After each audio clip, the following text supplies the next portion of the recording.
Hello guys, welcome back to channel. This is me with go പൊളി. എന്റെ സ്വത്ത് കുട്ടികളെ, നമ്മുടെ ബൊറൂട്ടോയുടെ സപ്പോർട്ട് ഇപ്പൊ അനുദിനം കുറഞ്ഞു കുറഞ്ഞു വരാണ്. അതിന്റെ കാരണം അതെന്താണെങ്കിലും കൂട്ടുകാരെ ധൈര്യമായിട്ട് കമന്റ് ചെയ്യുക. എന്റെ ഈ ശബ്ദത്തിനും ശരീരത്തിനും ചില പ്രശ്നങ്ങളൊക്കെ സംഭവിച്ചിരിക്കുകയാണ്. പക്ഷെ തീർച്ചയായിട്ടും എന്റെ സ്വത്ത് കുട്ടികളെ സപ്പോർട്ട് ചെയ്യുകയാണെങ്കിൽ ഉറപ്പായിട്ടും ബൊറൂട്ടോ ഇതിലും പവറായിട്ട് നമുക്ക് കൊണ്ടുവരാൻ കഴിയും. സോ നിങ്ങൾക്ക് ഇഷ്ടപ്പെട്ട എപ്പിസോഡ് നിങ്ങളുടെ ഫ്രണ്ട്സിന്, റിലേറ്റീവ്സിന്, അങ്ങനെ എല്ലാവർക്കും അയച്ചു കൊടുക്കുക.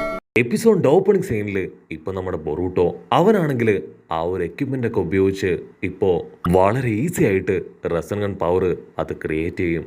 ഉടനെ സാസുക പറയും, ഇന്നു മുതൽ നീ എന്റെ സ്റ്റുഡന്റ് ആണ്.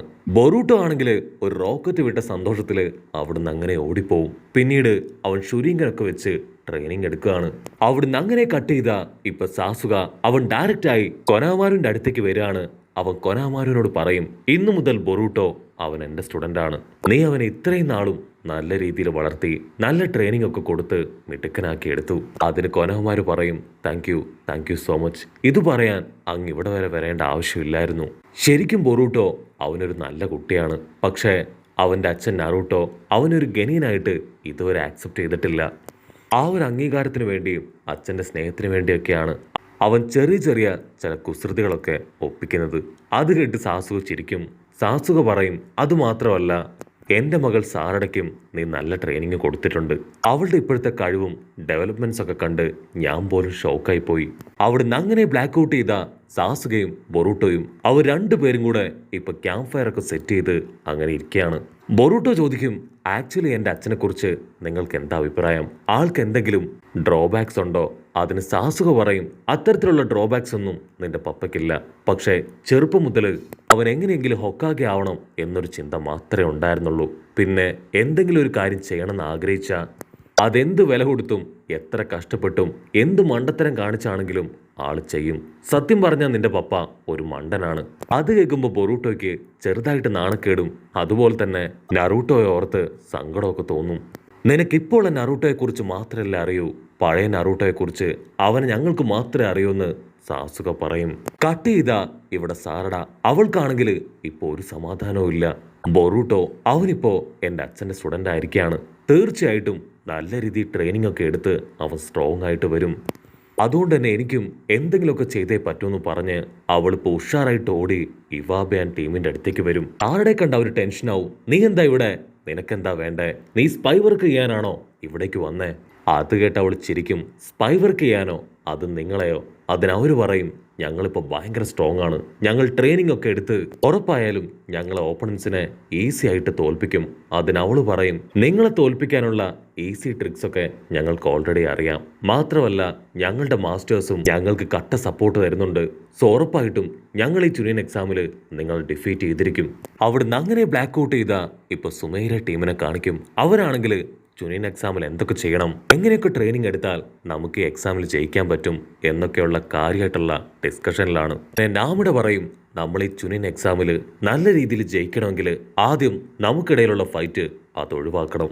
അത് കേട്ട് ആ ക്ലാസ് റെപ്പ് പെണ്ണ് അവളും പറയും, അതെ, അതാണ് ആദ്യം വേണ്ടത്. അതുപോലെ തന്നെ എൻ്റെ ഏറ്റവും വലിയ ആഗ്രഹമാണ് എല്ലാവരെയും ഫൈറ്റ് ചെയ്ത് തോൽപ്പിച്ച് നമ്പർ 1 ആവുക എന്നത്. സാറഡയുടെ പവർ അവളുടെ ശരീരം കണ്ണാണ്. അപ്പോൾ നമ്മൾ വളരെയധികം കെയർഫുൾ ആയിരിക്കണം.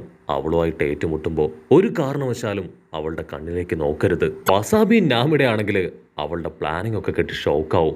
ജൂനിയർ എക്സാം സ്റ്റാർട്ട് ആയിട്ടില്ല, അപ്പോഴേക്കും നീ ഇത്രയൊക്കെ കടന്ന് ചിന്തിച്ചോ?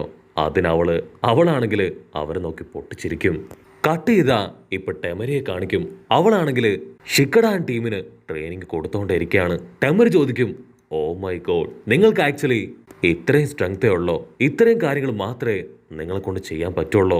ഉടനെ ഷിക്കട പറയും, ചോച്ചോ, നീ എന്റെ ബാക്കപ്പായി എന്റെ തൊട്ട് പിന്നിൽ നിൽക്ക്. അങ്ങനെ ഒരു വമ്പ പ്ലാനൊക്കെ ഇട്ട് ഇപ്പൊ ടെമരെ അറ്റാക്ക് ചെയ്യാൻ പോവും. ഈനോജിനാണെങ്കിൽ അവന്റെ സ്ക്രോളില് ഒരുപാട് ചിത്രങ്ങളൊക്കെ വരച്ച് അത് അവൾക്ക് നേരെ വലിച്ചെറിയും. പക്ഷെ ടെമരി ആണെങ്കിൽ ഈസി ആയിട്ട് അതിൽ നിന്നെല്ലാം രക്ഷപ്പെടുകയാണ്. ഗ്യാപ്പിൽ ഷിക്കടയാണെങ്കിൽ അവളെ ലോക്ക് ചെയ്യാൻ ശ്രമിക്കും. അവളാ വിശറി വീശി 3 പേരെയും അട്ടിച്ച് താഴെയിടും. ടെമര് പറയും, യു ഗായ്സ് ആർ അൺബിലീവബിൾ. നിങ്ങൾ ശരിക്കും ഇത്രയും യൂസ്ലെസ്സുകളായിരുന്നോ? ആക്ച്വലി ഇതുകൊണ്ടൊന്നും ഒരു കാര്യവുമില്ല.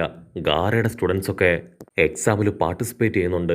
അവരെ തോൽപ്പിക്കണമെങ്കിൽ ഇനിയും ഒരുപാട് സ്ട്രെങ്ത്തും പ്രാക്ടീസൊക്കെ നിങ്ങൾക്ക് വേണം. ഉടനെ ചോച്ചോ ചോദിക്കും, ഗാറ ആക്ച്വലി ടെമരി മാഡം നിങ്ങളുടെ ബ്രദർ അല്ലേ? അതിനവള് പറയും, അതെ, ഗാറയ്ക്ക് ഒരു ദത്തുപുത്രനുണ്ട്. അവന്റെ പവറും എബിലിറ്റിയും ഒക്കെ വളരെ വളരെ കൂടുതലാണ്. സോ അവനോട് ഫൈറ്റ് ചെയ്ത് നിൽക്കണമെങ്കിൽ നിങ്ങളുടെ ട്രെയിനിങ്ങും കഴിവുകളും ഒക്കെ ഇനിയും 10 മടങ്ങാക്കി മാറ്റണം. അവിടുന്ന് അങ്ങനെ ബ്ലാക്ക് ഔട്ട് ചെയ്ത ഇപ്പൊ ബൊറൂട്ടോ അവനാണെങ്കിൽ ഷുരീങ്കനൊക്കെ എറിഞ്ഞ് ട്രെയിനിങ് എടുത്തുകൊണ്ടേയിരിക്കും. പക്ഷെ ബൊറൂട്ടോയ്ക്കും അവൻ എത്രയൊക്കെ ട്രെയിനിങ് എടുത്തിട്ടും കറക്റ്റായിട്ട് ഷുരീങ്കൻ അതെറിയാനായിട്ട് കഴിയില്ല. ക്ഷമ നശിച്ച ബൊറൂട്ടോ അവനിപ്പോ ആ സയന്റിഫിക് ടൂള് അതുപയോഗിച്ച് ഷുരീങ്കൻ എറിയും. അത് പെർഫെക്റ്റ് ആയിട്ട് വർക്കൗട്ട് ചെയ്യുന്നത് കാണുമ്പോൾ ബൊറൂട്ടോയ്ക്കാണെങ്കിൽ ഒരുപാട് അതിശയം തോന്നും. കട്ട് ചെയ്ത പിന്നീട് ഓരോരോ ടീമിനെയായിട്ട് കാണിക്കും. വൂഡൻ ടീം, ഹനാബി ടീം, അങ്ങനെ എല്ലാവരും യുനിയൻ എക്സാമിൽ പാർട്ടിസിപ്പേറ്റ് ചെയ്യാനായിട്ട് സൈൻ ഇട്ട് കൊടുത്തിരിക്കുകയാണ്. ഏറ്റവും അവസാനമായിട്ട് മോഹി ടീം. മോഹിയാണെങ്കിൽ അവളുടെ ടീംമേറ്റ്സിന് നല്ല രീതിയിലുള്ള മോട്ടിവേഷനൊക്കെ കൊടുത്ത് അവരെ പവറാക്കും. അതേസമയം ഇവിടെ സാറഡ വീട്ടിലേക്ക് വന്ന് ഇപ്പൊ സാക്കുറയോടും ജുനിയൻ എക്സാമിനെ കുറിച്ചുള്ള ചില കാര്യങ്ങൾ ചോദിച്ച് മനസ്സിലാക്കും. അങ്ങനെ സാറഡ അവൾ വളരെ ഹാപ്പിയായി ഇപ്പൊ ബൊറൂട്ടോയുടെ അടുത്തേക്ക് വരും. അവൾ ബൊറൂട്ടോട് ചോദിക്കും, നിന്റെ ആഗ്രഹം പോലെ തന്നെ എന്റെ പപ്പയെ നിന്റെ മാസ്റ്ററായിട്ട് കിട്ടിയില്ലേ? അതിന് ബൊറൂട്ടോ ഹാപ്പി ആയിട്ട് പറയും, അതെ, അങ്കിൾ സാസുകയുടെ കയ്യിൽ നിന്ന് ഒരുപാട് കാര്യങ്ങൾ ഞാൻ പഠിച്ചു. മാത്രമല്ല എന്റെ പപ്പ ഹൊക്കാഗ നറൂട്ടോ, അദ്ദേഹത്തിന്റെ വീക്ക് പോയിന്റ്സും ഞാൻ മനസ്സിലാക്കി.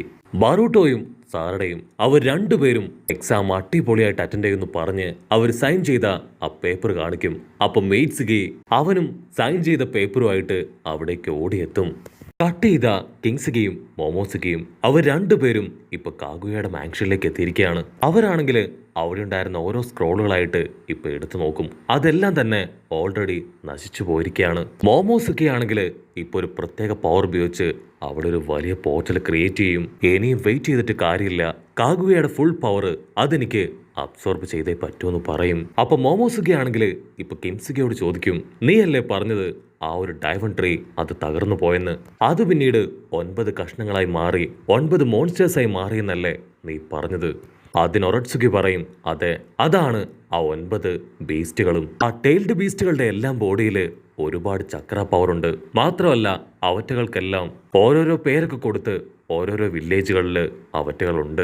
പക്ഷെ ഇപ്പൊ അറിയാവുന്ന 2 ടെയിൽഡ് ബീസ്റ്റുകൾ, അതില് 8th ടെയില് അതാ കില്ലർ ബിയുടെ ബോഡിയിലും 9th ടെയില് അതാ നറൂട്ടോയുടെ ബോഡിയിലും ആണെന്നാണ്. ഉടനെ ഒറട്സുക്കി പറയും, ഉറപ്പായിട്ടും ആ 2 പവറും ഞാൻ തന്നെ എടുക്കും. കട്ട് ചെയ്ത ഇവിടെ കാക്കാഷിയും ചിക്കമരവും അവര് പറയും, കാഗുയയുടെ ഒരു ഹിഡൻ സ്പോട്ടുകള് ഓൾറെഡി കണ്ടെത്തി കഴിഞ്ഞു. അത് കേട്ട് നറൂട്ടോ ഷോക്കാവും. നറൂട്ടോ പറയും, ഒരുപാട് വൈറ്റ് സെറ്റ്സ് ഓഫ് ഫ്ലോയും ഇതിനോടകം കണ്ടെത്തി കഴിഞ്ഞിരിക്കുകയാണ്. കാഗുയ എന്തോ ഒരു ലക്ഷ്യത്തിന് വേണ്ടിയാണ് വീണ്ടും ഒരുപാട് വൈറ്റ് സെറ്റ്സുകളെ ഇവിടെ ഉപേക്ഷിച്ചത്. ഇപ്പൊ വേണമെങ്കിലും എന്ത് വേണമെങ്കിലും സംഭവിക്കാം. സോ നമ്മൾ വളരെയധികം കെയർഫുൾ ആയിരിക്കണം ഇങ്ങനെയുള്ള സമയത്ത്. അവിടുന്ന് അങ്ങനെ ബ്ലാക്ക് ഔട്ട് ചെയ്ത ഇപ്പൊ കില്ലർ ബിയെ കാണിക്കും. ആളാണെങ്കിൽ വയസ്സായി താടി മുടിയൊക്കെ നീട്ടി ഒരപ്പൂപ്പനായി മാറി ഇപ്പൊ ഒരു പാറയുടെ മുകളിലിരിക്കുകയാണ്. ഉടനെ ആ 2 വില്ലന്മാരും ഇപ്പൊ ഡയറക്റ്റായി കില്ലർ ബിയുടെ അടുത്തേക്ക് വരാണ്. കില്ലർ ബി ആണെങ്കിൽ അവർ രണ്ടുപേരെയും കാണുമ്പോൾ തന്നെ റാപ്പ് സോങ് പാടാൻ തുടങ്ങും. ഉടനെ 8 പറയും, നീ കരുതും പോലെ അവർ നിസ്സാരക്കാരല്ല, എന്തോ ഒരു വലിയ രഹസ്യം അവരുടെ ഉള്ളിലുണ്ട്. സോ വളരെയധികം സൂക്ഷിച്ചു വേണം നീ അവരുടെ അടുത്ത് പെരുമാറാൻ. അടുത്ത സെക്കൻഡ് കിംസുകയും മോമോസുകയും അവർ ഡയറക്റ്റ് ആയിട്ട് കില്ലർ ബിയെ അറ്റാക്ക് ചെയ്യാൻ തുടങ്ങും. ഞൊട്ടിയടയിൽ കില്ലർ ബി അവനാണെങ്കിൽ ഇപ്പൊ 8th ടെയിലായിട്ട് മാറുകയാണ്. വാവ്, ഇതാണല്ലേ ആ 8th ടെയില്. അവരാണെങ്കിൽ ഇപ്പൊ 8th ടെയിലിനെ കണ്ട് ഷോക്കാവും. ആ വില്ലന്മാര് ചേർന്ന് ഒരുപാട് റാഡുകളൊക്കെ എടുത്ത് ഇപ്പൊ അവർ അറ്റാക്ക് ചെയ്യാണ്. 8th ടെയിൽ ആണെങ്കിൽ ഉടനെ വലിയൊരു ടെയിൽഡ് ബോയിസ്റ്റ് ബോംബ് അവർക്ക് നേരെ അയക്കും. പക്ഷെ ആ പെണ്ണ് അവൾ സിമ്പിളായി കൈ നീട്ടി അത് അബ്സോർബ് ചെയ്യും. അതിനുശേഷം അവളൊരു വലിയ ടെയിൽഡ് ബീസ്റ്റ് ബോംബ് ക്രിയേറ്റ് ചെയ്ത് അവർക്ക് നേരെ 8th ടെയിലിനും കില്ലർ ബിക്ക് നേരെ വലിച്ചെറിയാൻ അങ്ങനെ റെഡിയായിട്ട് നിൽക്കുകയാണ്. അടുത്ത നിമിഷം ആ ഒരു വലിയ ടെയിൽഡ് ബീസ്റ്റ് ബോംബ് 8th ടെയിലിന് നേരെ വലിച്ചെറിയും. ആ ഒരു അടിയില് 8th ടെയിൽ തെറിച്ചു പോവാണ്. അതിനുശേഷം മോമോസുഗെ ഇപ്പൊ 8th ടെയിലിനെ അവളുടെ ബോഡിയിലേക്ക് അങ്ങനെ അബ്സോർബ് ചെയ്തെടുക്കാൻ തുടങ്ങും. ഉടനെ കെൻസുക്കി പറയും, കാഗുയ കാരണമാണ് ഇത്രയും പ്രശ്നം ഉണ്ടായത്. അവളുടെ മക്കള് അവരാണ് പിന്നീടുണ്ടായ എല്ലാ പ്രശ്നങ്ങൾക്കും കാരണക്കാര്. അവര് കാരണമാണ് നമ്മളും ഇതൊക്കെ അനുഭവിക്കേണ്ടി വന്നത്. ഉടനെ ഒറോട്സുക്കി പറയും, ഇനി ഇവനെ പോലെ മറ്റൊരു ടെയിൽഡ് ബീസ്റ്റ് കൂടെ ഉണ്ട്, അവനെയും നമുക്ക് ക്യാപ്ചർ ചെയ്യണം.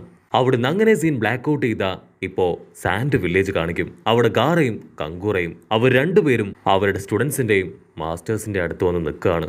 നാളെയാണ് ചുനിൻ എക്സാം സ്റ്റാർട്ട് ചെയ്യുന്നത്. സോ നമ്മൾ ശരിക്കും നല്ല രീതിയിൽ പ്രിപ്പയർഡ് ആയിരിക്കണം. ഗാറയാണെങ്കിൽ അവന്റെ മകന്റെ കൈ പിടിക്കും.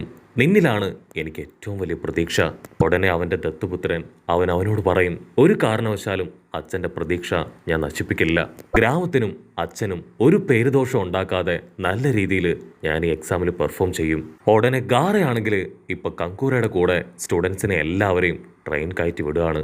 ഗാറ, എനിക്കൊരല്പം മിഷൻസ് കൂടെ ബാക്കിയുണ്ട്. അത് കംപ്ലീറ്റ് ചെയ്താൽ ഉടൻ ഞാൻ ലീഫ് വില്ലേജിലേക്ക് വരും. ടെമരിയോട് എൻ്റെ അന്വേഷണം പറയണം.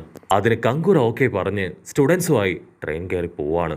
ഉടനെ ഗാറയുടെ ബോഡിയിൽ ഷിക്കാഗോ അവനോട് സംസാരിക്കാൻ തുടങ്ങും. ഗാറ ഷോക്കാവും. കാരണം ഒരുപാട് കാലത്തിന് ശേഷമാണ് ഷിക്കാഗോ അവനോട് സംസാരിക്കുന്നത്.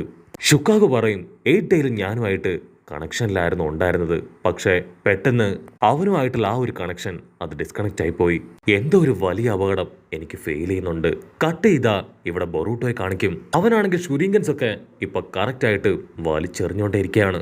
ഉടനെ അടുത്ത സെക്കൻഡ് സാസുക അവനാണെങ്കിൽ 2 ഷുരിങ്കം വലിച്ചെറിഞ്ഞ് ആ ഒരു ടാർഗറ്റ് അത് സിമ്പിളായിട്ട് ഒറ്റയടിക്ക് തകർത്ത് കളയും. ബൊറൂട്ടോ പറയും, എന്നെ കൊണ്ട് പറ്റില്ല, ഒരു കാരണവശാലും വലിയ വലിയ കാര്യങ്ങളൊന്നും ചെയ്യാൻ എന്നെ കൊണ്ട് ഇപ്പൊ ആവില്ല. സാസുക പറയും, നീ ഒറ്റയടിക്ക് നിന്നെ ഡൗൺ ചെയ്യരുത്, നീ ട്രെയിനിങ് എടുക്ക്, പ്രാക്ടീസ് ചെയ്യ്, നിന്നെ കൊണ്ട് ഇതിന് കഴിയും. കട്ട് ചെയ്താ ഇവിടെ ബൊറൂട്ടോ അവൻ വീട്ടിലേക്ക് വന്ന് ഡോക്ടർ കൊടുത്ത ആ ഡിവൈസിനെ കുറിച്ച് ചിന്തിക്കുകയാണ്. അവൻ ആ ടൂള് കയ്യിലെടുത്ത് നാളെയാണ് ജൂനിയർ എക്സാം സ്റ്റാർട്ട് ആവുന്നത്, ഒരു കാരണവശാലും ഞാൻ ഗിവ് അപ്പ് ചെയ്യില്ല എന്ന് പറഞ്ഞ് അവൻ ആ ടൂള് കയ്യിലെടുക്കുന്നതോടു കൂടെ ഈ ഒരു എപ്പിസോഡും അവസാനിക്കുന്നു. എപ്പിസോഡ് ഇഷ്ടപ്പെടുകയാണെങ്കിൽ തീർച്ചയായിട്ടും ലൈക്ക് ചെയ്യാനും കമന്റ് ചെയ്യാനും ഷെയർ ചെയ്യാനും മറക്കല്ലേ. അടുത്തൊരു അടിപൊളി എപ്പിസോഡുമായിട്ട് കാണുന്നവരെ ഇറ്റ്സ് മീ വിത്ത് മല്ലു വെബിസോ.